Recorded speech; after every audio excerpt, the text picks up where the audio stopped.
Puluhan kabupaten kota di Aceh, Sumatera Utara, dan Sumatera Barat terdampak masif bencana banjir besar dan juga longsor. Ya, angka kematian bahkan sudah menembus 442 orang. Lantas mengapa pemerintah pusat tidak juga menaikkan musibah memilukan ini ke status bencana nasional? Dan apa parameter sebuah peristiwa menjadi bencana nasional? Indonesia berduka. Dalam beberapa hari terakhir, bumi Sumatera diterpa bencana hidrometeorologi memilukan.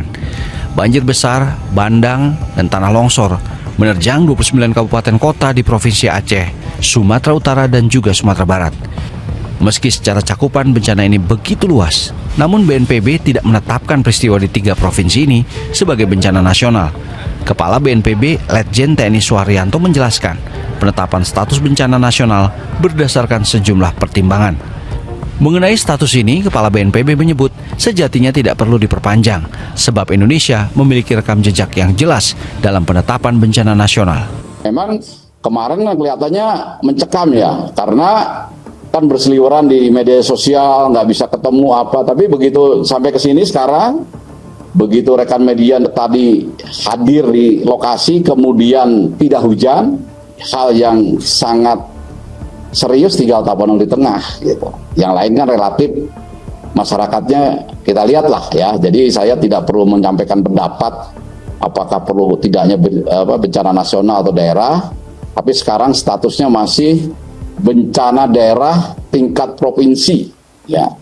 Nah, karena tingkat provinsi ya pemerintah pusat lewat BNPB, TNI, Polri, dan kementerian lembaga terkait mensupport sekuat tenaga dan semaksimal mungkin.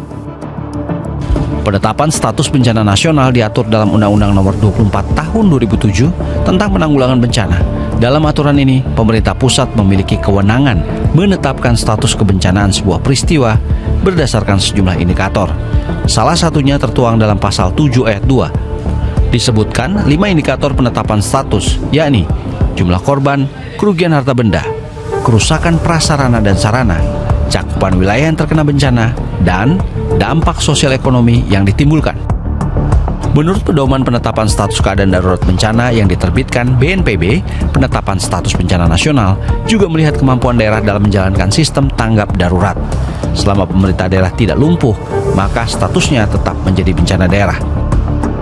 Dalam 3 dekade terakhir, hanya 2 peristiwa yang pernah ditetapkan sebagai bencana nasional, yaitu gempa dan tsunami Aceh pada tahun 2004. Bencana ini ditetapkan sebagai bencana nasional melalui keputusan Presiden nomor 112 tahun 2004. Satu peristiwa lain yang jadi bencana nasional, yakni